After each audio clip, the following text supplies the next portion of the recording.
If you're not where you want to be, then you've probably been thinking too small. You need a bigger picture. I always believe in bigger pictures. Bigger pictures of who you are, where you're going, and so on. And when you find a bigger picture and it feels right, you will step up to the plate. You will do it. It's just you need the picture. Now, the thing about the imagination is that it can be your worst enemy. You know, on the path, you can be telling yourself, this is no good, I can't imagine feeling good, oh, something horrible is going to happen, I knew I shouldn't have done that, all that kind of stuff. And there's a little saying I learned as a child. It goes like this: I hate spinach, and I'm glad I hate spinach, because if I liked it, I would eat it, and I hate spinach. So we refuse to have a picture of what's good, and we have the imagination torturing us, okay? That's what the imagination will do if left alone very often.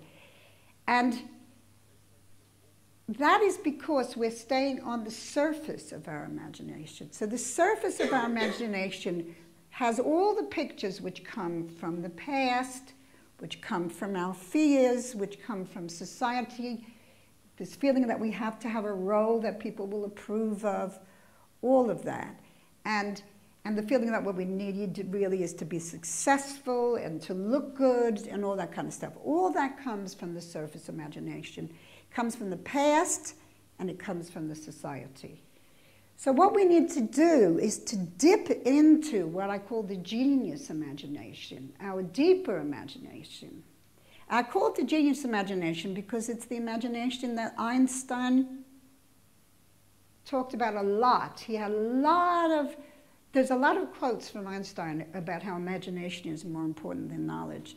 It's the bit of us that writers use, that scientists use, that innovative people use. Except that instead of using it to create a work of art or science, we're digging deep to get in touch with that imagination so we can create the work of art and science that is our lives. So we are enabling ourselves to find out then not just what we think we want, but what is in our highest best interest. So when we get to that deeper level, we're not only finding out what's in our highest best interest, but in the highest best interest of everyone around, because that's how it works. And so all the work I've done all my life about imagery has been about taking people into this genius imagination.